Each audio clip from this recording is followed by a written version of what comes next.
So we are here talking to Charlie Cifarelli. So excited. Charlie is actually here in the studio with us in person, all the way from Pennsylvania. Right on. Pennsylvania land. Yes. Yeah. Mm-hmm. And so, Charlie, before we start, the expression "you are what you eat." Yes. What are you? I am now a kind person. Yeah. Because my food choices are kind. Tell me about that. I have really transitioned into eating mindfully and soulfully because I had a food addiction. And for years, I stuffed myself with anything I thought that would numb myself. I mean, food was the greatest anti-anxiety drug I ever found. Yes. So I basically, I have mostly a plant-based diet now. And Amazing. I eat once a day. And, You and I eat- get to live. Yeah. You eat once a day? I eat once a day. So you're a faster as well? I'm a faster and Oh, cool. working on almost my 1,000th consecutive fast. Wow. Yeah. We are plant-based. We've been plant-based for 2 years. Yeah. And Scotty does some intermittent fasting. Mm-hmm. Most Yeah. of the time. I do, but not intentionally. I just eat late, but yeah, that's amazing. I love that you're kind because you're eating more mindfully. I am eating more mindfully. Yeah, thank you for that. Yes. I am Laura Cathcart Robbins, and this is the only one in the room, but I am never the only one in this room because, as usual, my boyfriend, producer, and co-host, Scott Slaughter, who I call Hun, is here as well. Hi, honey. Hey, honey. So today we are talking to businessman Charlie Cifarelli. He has several incredible Only One stories, but we're going to be talking to him today about one that caught my eye.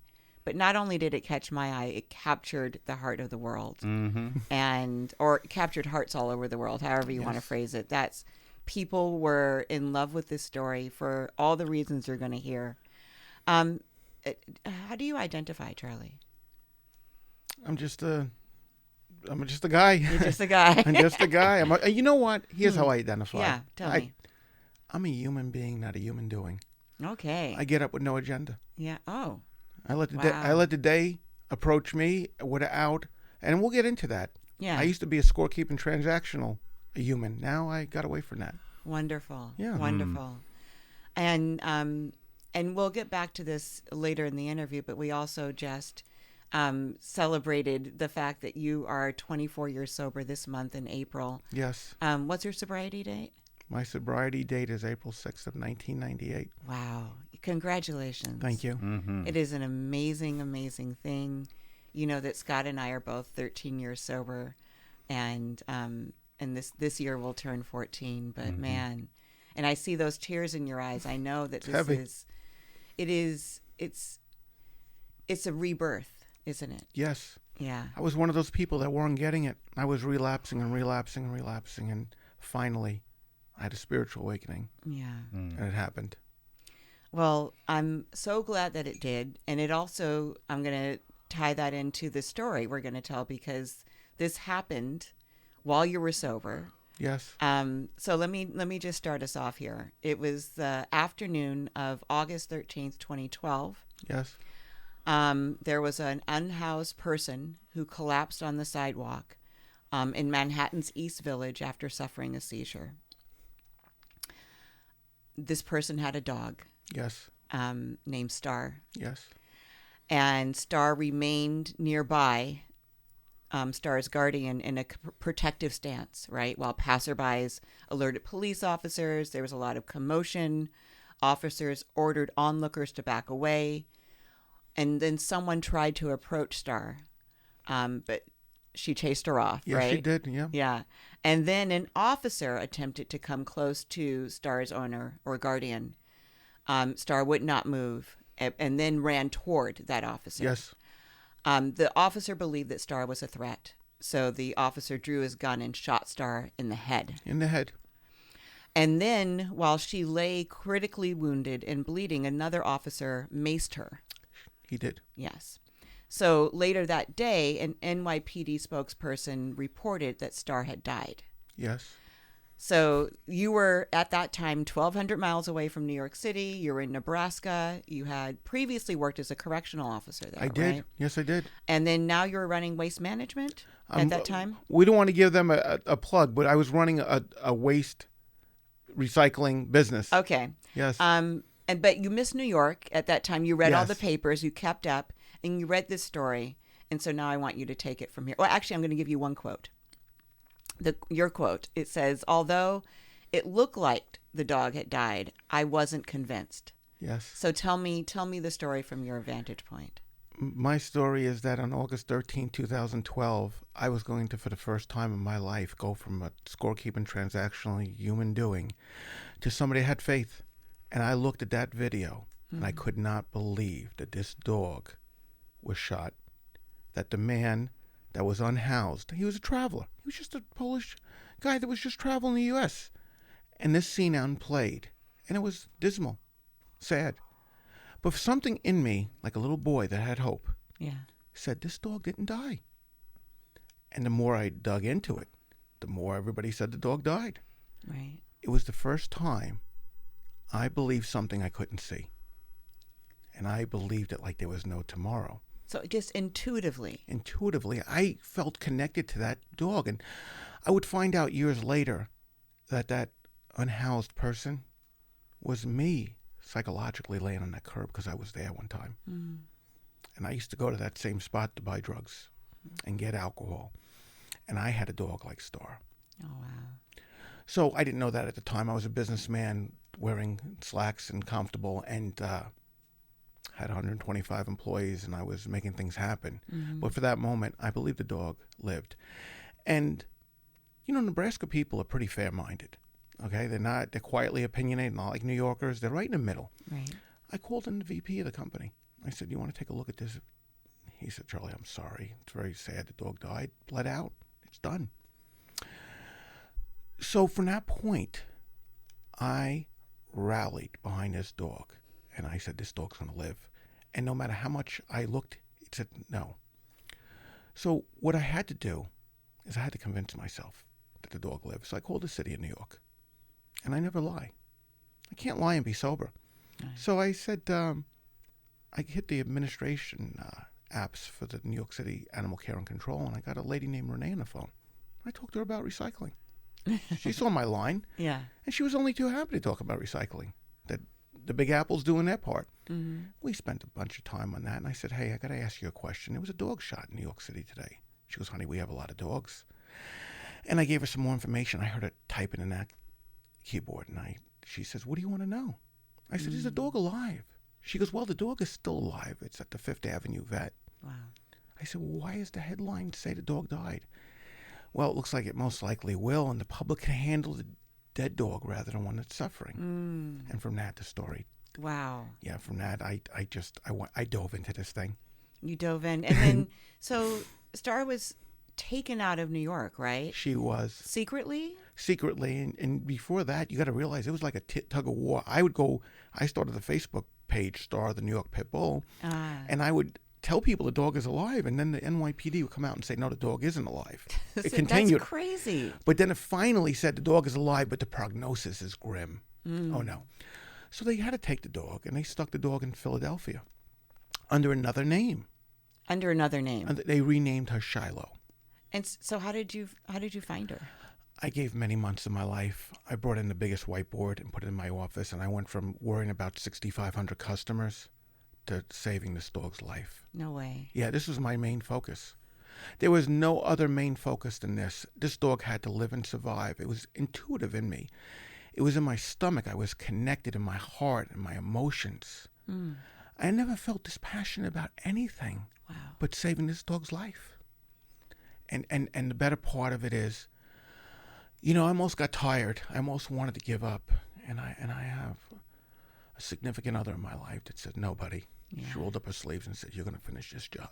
Amazing. So I found her by getting on the radio and doing different things. And they had to post a picture of this dog eventually. And there was a semi in the back. And they whited out the door, the writing, but the US DOT number was there. And I ran the US DOT number. Okay. So they posted a picture of Star recovering in this unknown state, yes. right? Under this new name. Correct. And the lettering on the truck that would have identified it was blurred or whited out. Yes.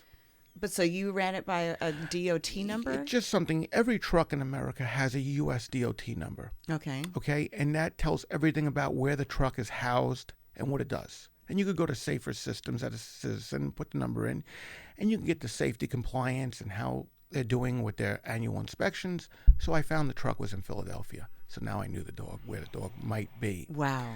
And I started calling shelters, and I started calling animal places and sanctuaries. And eventually I got someone that answered the phone that said they had a one-eyed brown dog, but it had a different name. They didn't know, the staff didn't know the scenario of what the dog had been through. They just knew they got this dog that was placed in their care. Right. And the Mayor's Alliance owned the dog. They had the ownership because the homeless man, he signed the dog off. And I want to correct that. I like that. The unhoused human. Yeah. And the media had me convinced he was homeless. I'm homeless some days if Jen's mad at me. Right. Without a place to rest your head. Yes. So, with all that said, I focused on where this dog was, and eventually the Mayor's Alliance granted me permission to see the dog.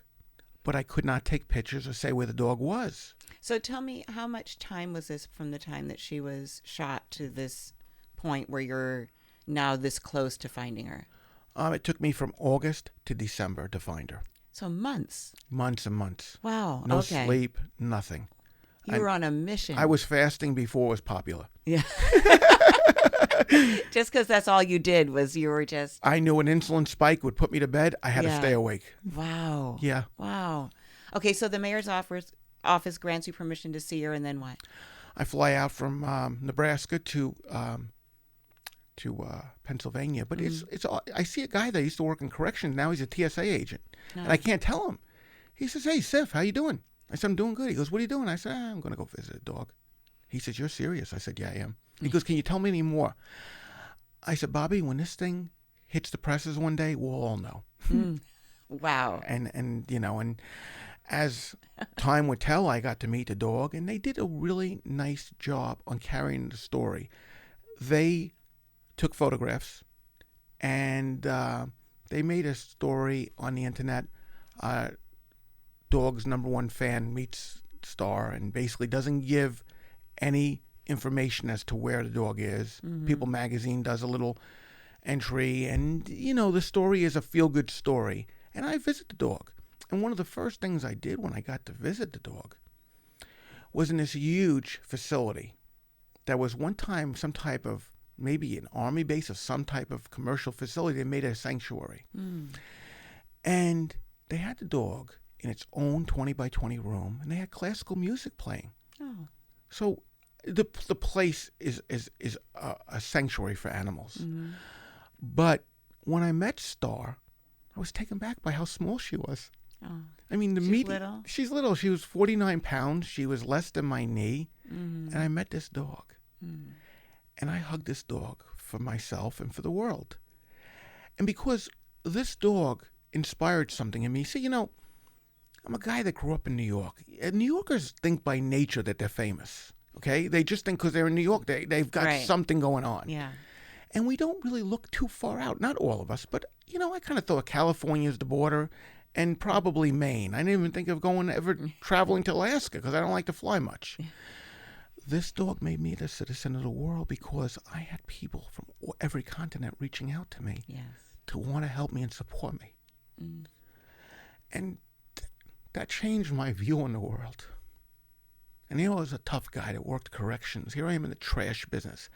Here I am, a guy that's taken back by a dog. And I didn't know why this dog meant so much to me. But what happened was when I hit Skid Row, and I was there one time in New York, and New York's not a nice place not to have a home. I had a dog that was my faithful companion and was there through thick and thin and through the end of my days when I had no food and it was down to the little last morsel of food and we'd split it. And my father did a wellness check for the dog. Not for me, but opening the door and me running away, the dog got hit by 2 cars. Oh, no. And the dog got hit, and I thought the dog would die. But the dog survived like Star. And the parallel is this. I was over the barrel like this man was. And my parents said, we'll take the dog. And the dog went from living with me to living in a really nice house in Long Island with all the food and vet and everything. And it was best for the dog at the time. I got the dog from the worst neighborhood, East New York. I mean, they make documentaries about where this dog came from, the 7-5. And this dog's name was Kane. And it looked like a lion, but it was a male dog. And everybody always thought Star is a male because a lot of people, they mistake strength with a male. Right. They conflate those two things, masculinity and strength. Yeah. And so I get tired of correcting people. So when I was down, like this man was, I had the dog. So I lost the dog. Yeah. So this many years later, now this story comes out. Right. That the #1 fan met this dog. And now this thing, now it's in the UK. I'm on radio. Big stuff's going on. But I can't tell him where the dog is. And I agreed to that. So I have 2 questions for you. Why the secrecy? Is it because she was shot by a police officer? Is it damage control for Yes, back then it was. Because what though? Because people would think less of the officer? I think that human beings have an ability to really identify with animals. And they identify that they are voiceless. And they have nobody in their corner. And human beings, we all inherently want to do something good. And we see suffering like this dog was suffering. Yeah. And we see a person laying on the ground that's going to wake up and find that dog was shot. It's a big deal. Right. And they want someone to blame. They do want someone to blame. And then so what were the nature of Star's injuries from being shot in the head? What she wound up losing her left eye because the bullet entered right underneath her left eye. Okay. It broke her jaw. Bullet fragments all over her skull. And she wasn't supposed to live. Right. So was she impaired other than her eyesight? Was she like... Hearing loss. Hearing loss, okay. And distance with her eye was problems. And I had to always give her eye drops for her good eye. Yeah. So there was some difficulties. But she never succumbed to her injuries. She was supposed to live. She was supposed to live. Yeah. So you've gone there and you have her. You take her back No. or you don't have her. They don't want to let me have her, adopt her. No. They just let me visit her. Okay. Yeah. So I'm not on their list of people that they want to adopt this dog to. Because? I was a big mouth. I created a lot of waves. Yeah. This is the first dog in New York City filmed. It's got millions of views. It's ugly. And here I am. I fought City Hall for this dog. So I wasn't going to get the dog. But here's where the strength comes in. I visit the dog. I drank the Kool-Aid. Well, the dog's going to be okay. So Jen says to me when I get back from the flight, she goes, well, how's everything? Jen's your wife. Jen is my fiance. Your fiance, okay. Yeah, maybe she will turn the corner on that. Yeah. Hint, hint. Yeah. So I said, Jen, it was a really great meeting. I for 2 days I spent with this dog. I said, I can get on with my life. She goes, get on with your life, mister. She goes, you're going to get the dog. I said, we have a dog. I said, she goes, oh, no. You'll never sleep well not knowing how the future of that dog is. And plus, the dog is a pit bull. Right. And the fact is, she may wind up in the wrong hands or she may get euthanized. She goes, you got to fight for the dog. So I had no strength in my email capabilities. I mean, I'm a prison guy that moved up the ladder and became a prison official, and somehow I became a CEO of a trash company, but I couldn't write. But Jen took over. Okay. And when she took over, she convinced him that I was the right candidate, the right family for this dog.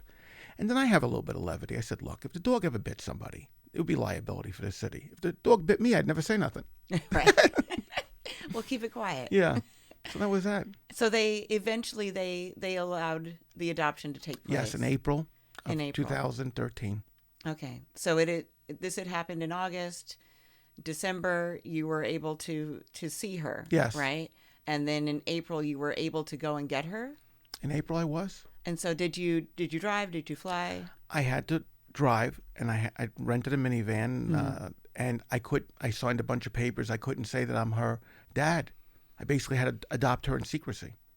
That's so strange to me. Yeah, it really, it's a heavy. I mean, the Yeah. whole cloak of secrecy. It really is a lot of. So I had to agree that I'd go along with this. Listen, I would drive to the moon to get Star. Oh. So, and I had to put up an 8-foot fence in my yard. I mean, it was, and I live in a nice neighborhood. I mean, neighbors are judges, professors, and they have lawns that meet each other. And all of a sudden, a cedar 8-foot fence comes up. Yeah. Yeah. So that people couldn't look in your yard and see Star. Couldn't look, or that there would be no liability if she could jump over the fence. Right. So that was Right. that big deal. I wasn't the most popular guy amongst my neighbors, but I would become. Yes. Yeah. So you bring her back in the car. Yes. Is she happy to see you again? Does she know you? Yeah, she's okay, but Star is just cool. She likes a little bit of a greet. Mm-hmm. She gives you a little bit of a greet back. Yeah. And then she just wants to be neutral. All right. So I want to talk to you about, so I know that you got her home, but you talked about the Alzheimer's walks. Yes. Right? Kind of being a turning point. Yes. But tell me about that. So now I have this incredible dog. Mm-hmm. And dogs generally bring out the good in people. Yes. But this dog is extra. She's like a Buddha of happiness. Her energy is so good. And she's got this wonderful markings. So Jen gets very involved with the local Alzheimer's because her grandmother passed from the disease that there's no survivor's walk. And Jen always makes something good out of something bad. Mm. So I said, Jen, do you mind if I take Star to do the walk? She goes, no, but she goes, if she's going to go, she needs to wear a purple tutu. So here's That's the requirement. So Jen puts a purple tutu on her. Oh, wow. And to Jen's dismay a little bit, the news focuses on the dog with the purple tutu. Of course. And they talk about this dog. Yeah. And the secret's out. So now the media knows it's Star? By this time, one of the things that happened, a very sharp Nebraska guy who watches YouTube, and he asked me some questions. He goes, Charlie, your dog is missing an eye. Right. She's got these injuries, and you don't have no story on this dog? Yeah. He says, I got to be honest with you. This is the second time you see me. He goes, I watch YouTube. There's a brown and white pit bull. He goes, I know it's crazy. Is this the same dog? I said, Rob, I can't lie. It's the dog. And he hugged me. Mm. And the judge across the street, once the locals knew that I went to this bat for this dog, Yeah. they came around incredibly. Mm-hmm. They came around incredibly. And it's amazing. We wound up, Wisdom Panel did a DNA sample on Star. Because the media used to always say she was a mixed pit bull. And I'm going to tell you why they do that. Because they try to show that there's some good because she's mixed. Right. Okay? Yes. No, she's not mixed. Mm-hmm. She came back 100% Staffordshire Terrier. Okay. And I would deal with the media. The dog, I couldn't undo it. I mean, even her Wikipedia Star, the dog, she's a mixed pit bull. Really? And that plug is there that she might have Lassie in her. She might have a collie in her. No, I got news for you. She's 100%. Wait, she has a Wikipedia page? Yeah, Star the dog. Yeah. Oh, that's so good. Yeah, she's in there. And she's also in this part of Wikipedia called Crimes and Misconduct of the NYPD. She's listed in there with the humans. Really? She's listed in there with the humans that have lost their lives to police violence. Yeah. Sean Bell, Eric Gardner. Yeah. She's in there with him. Amazing. I don't know how she got in there, but she's in there. She's a She's in victim. there. She's a victim of the shooting. So she puts on the tutu. She goes on the walk. Yes. She becomes the Star. Yes, she Star really becomes does. the Star. Yes. How then does your life change? Because you're seeing this impact that she has on people, right? Yes. What happens after that with her? What happens with that is that I realize that the energy in which she has is needed in this world that we live in. And her Facebook page grows, and people that are suffering want to hold her. People that have cancer want to touch her. And people have asked me to shave parts of her hair off so they could have something from Star. I mean, people want hope, man, because you can get yourself sick by thinking negative thoughts, and you can get yourself well by thinking positive thoughts. And for those naysayers that say, how could Star help somebody? I've had enough people. Matter of fact, at one following Alzheimer's walk, she wouldn't leave this lady alone. And the lady confided in me she got a recent cancer diagnosis. So this dog touched lives from all over. And we're talking about, the Star covers all human beings. Yesterday, I met the police chief of Beverly Hills. Right. I did a podcast last month with John Gotti's hitman. He wanted to hold. I mean, how do you do that? Yeah. I mean, John Light. I mean, how do you do this stuff? But it happens because everybody wants something that's good. They might not say it, but they know something that's good, and she's just good. She's good. Yeah. And I mean, and this, I mean, it's really incredible because you pursued her. I don't know what would have happened to her had you not pursued her the way that you did. I'm assuming she would have ended up with someone else. I don't think she would have been euthanized, right? You don't know. We don't know. We don't know. Here's what we do know. Mm-hmm. When I brought her to the vet in Nebraska, the doctor, Yeah. and they did an x-ray of her skull, and there was countless bullet fragments in her skull. Oh, yeah. They let me know it's day by day with her. If these bullet fragments move and migrate in her brain, she's gone. Mm. She lived beyond any expectations that could ever be. I mean, she lived a full life. Yeah. Yeah. And she got to live out her rebirth part of it. Yes. With you. Yes. With you and Jen. With me and Jen. Yeah. And then so did you start, because she has books, Yes, right? She that's has recent. books. Yes. Those are recent. So those are after she passed? That was after she passed. She passed in February 19th of 2021. And Jen comes to the rescue again. She says, we got to do something good here. Yeah. She goes, I got it. She goes, I've watched this dog who looked different because she's a pit bull, Yeah. who had these injuries that were horrifying looking. And she always kept her head up. Mm. And there were people that would see this pit bull. Oh, what happened to your dog? And she would never lose her smile. Okay? Aw. She'd never lose her smile. The dog is eaten in restaurants where they're not even dog-friendly restaurants. The dog has gone and done all these things. So Jen watched this, and she had illustrations in her book, I'm a Star book. Mm-hmm. And it shows Star being confronted by bullies and turning away and having a tear in her eye and going to her friend Petey, who's a Jack Russell, who is in real life is her friend. Oh. And then Petey took her to the other dogs, which are all, we had at the time 7 rescue dogs. Star was the 7th dog, the 2nd dog after. Wow. So these are all our dogs, our pack, our family. Yeah. And the dogs gave Star strength to confront her bullies. And she did. And the bullies realized that they can't use their words to hurt. And they turned away. Yeah. And the friends left. So the message is powerful because I feel if people really get gut honest, that they've been made to feel uncomfortable in one part of their life with the way they look, the way they talk, if they're different. Yeah. And with Star's disabilities, it really reaches out to people that understand that. Well, I love that, and I love that you guys are doing that the both of you are doing that. I think I was just watching something on the news this morning about, like, can words kill? Because teenagers take their lives after being bullied online. So it is a life or death issue with people. And if you start by looking at this little pit bull, who is literally bulletproof. Yeah, bulletproof. Yeah, I mean, the words bounce off her and she still smiles. Yes. And the bullet didn't kill her. But I want to talk to you a little bit about, because you just really parallel this, you segue nicely for me, about being different. Because when you and I were talking, we had a pre-interview, which I always try to do, and it was so lovely. I think we talked for over an hour. Yeah, it was great. Listen, it was great. I could have talked forever. Yeah. And so being Italian, Yes.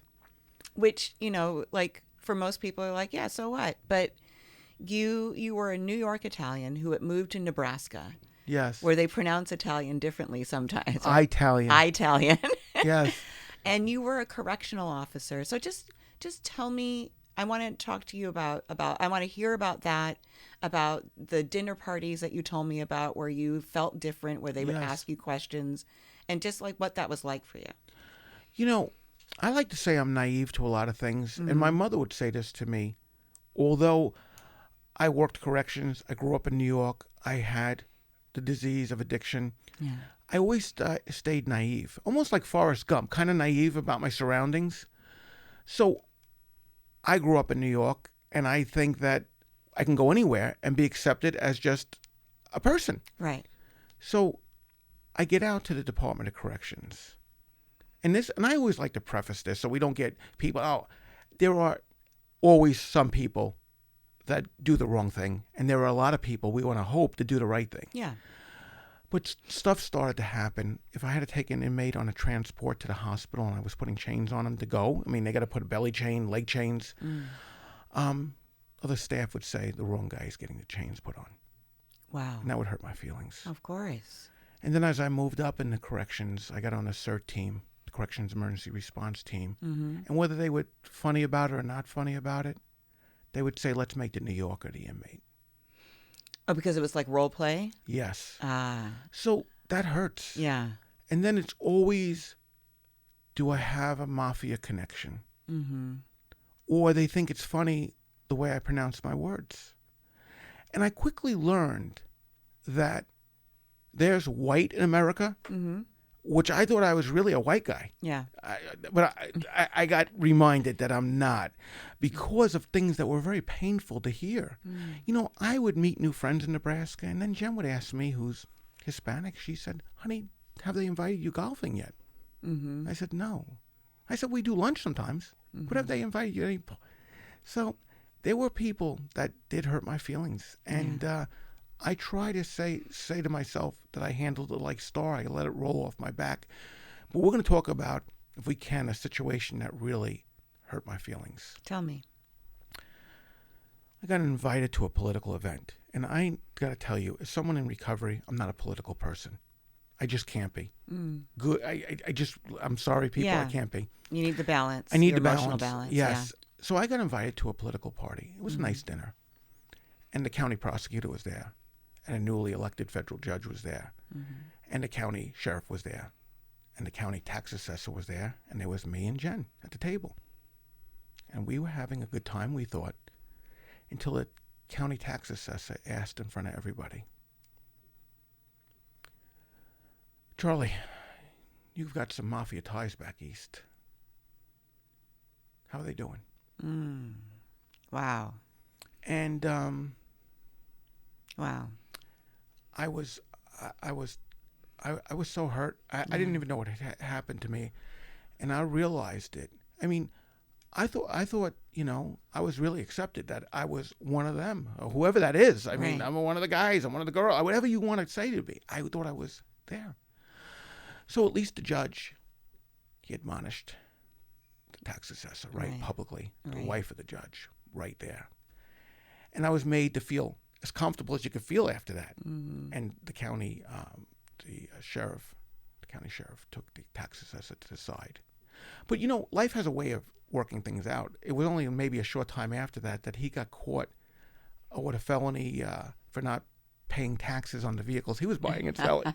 So I didn't need, and that's what recovery teaches me, that I don't have to keep score or get even. It all worked out. Right.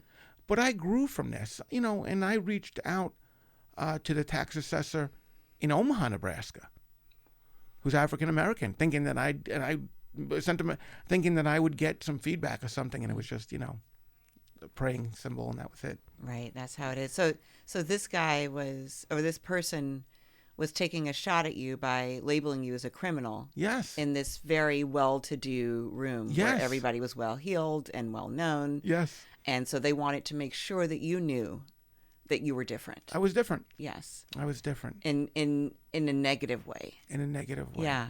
And so some people came to your aid, which was nice, or your defense. Yeah. But it is still a wound. It's a big enough wound that after 24 years, Yeah. I found a house outside of there. And now it's a shame because that's not the way Nebraska people are. Right. That wasn't my experience with the masses, but it hurt me enough that I said, maybe this isn't my home. Yeah. And the only reason why I picked Pennsylvania is because we need a lot of land for the rescue dogs. Yeah. And it was just a perfect spot. I tell you what, my recovery. I'm not ready for New York City. It's just a little too much. I'm just at the right place right now. Yeah, I can only imagine. I mean, I can picture this place with these rescue dogs running around. And Yes. I love that you have that. So tell me then, two things. You said that Star went out on her own terms. Yes. What did you mean by that, when she died on her own terms? Well, she started to get some edema in her right leg, and of course I took her to the doctor after doctor, and then they didn't know exactly what was wrong with her, and they did biopsies. They did the needle. Oh, the needlectomies, yeah. Yeah, and it came back that she didn't have cancer, but she wasn't healing. But then finally I took her to Philadelphia to get a sonogram, and it revealed that she had transitional cell carcinoma, which is a deadly form of cancer. And I brought her back, and it didn't look good. She was on the couch. She didn't want to get up, and she wasn't eating, and it was coming to the time where I would have to humanely euthanize her, which was never... I knew this too, and I had people get mad at me. You've got to do this. I said, no, you're not a Facebook doctor. My doctors will tell me. They had put her... She was sedated. She was on pain meds. They said, you will know. Yeah. So this went on for about a week. She got up off the couch one day, yawned. She had a yawn that you could hear through the whole house. And she drank a bunch of water. She ate a bunch of food. And within the next 24 to 48 hours, I said, Star, we're going to go to New York City. And I put her in the car, and we went to New York City. And we went back to East Village, where the whole story started. No way.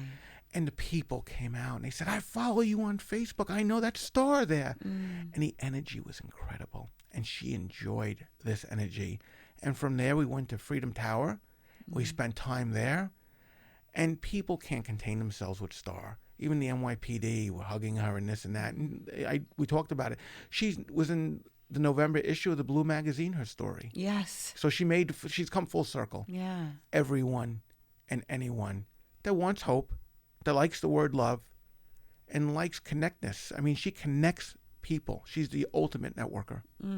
Boy, did she pick the right human. Well, thank you. Thank you. So, I mean, right? So we a few months would pass that Star would be okay. She would live her life. And then on a Friday, which was the 19th of 2021, I said to Jen, Star didn't like baths. I said, Jen, I'm going to give Star a good bath. I said, can you give me a hand? And I picked Star up to take her upstairs to put her in the bathtub. And for some reason, I don't know why I did it, I put her down. And then she gulped or something like 3 times. And she expired right there. She died. And I could not get, I just don't understand. She looked like a dog. She looked like she was a healthy dog. I mean, she didn't lose no weight. Yeah. And Jen and me didn't know how to go forward from there. But I went in the living room and I said, Jen, do me a favor. I'm in so much pain, I don't feel anything right now. Can you take a picture of me and my dog? She said to me, honey, Star don't look well. I said, take a picture. And she took a picture and Star let air out of her lungs. I thought maybe she was not dead for a minute. But I'm practiced in CPR, first aid, corrections. Yeah. She and a smile came to her face. I have a photo of her and me. I mean, I'll have that for the rest of my life.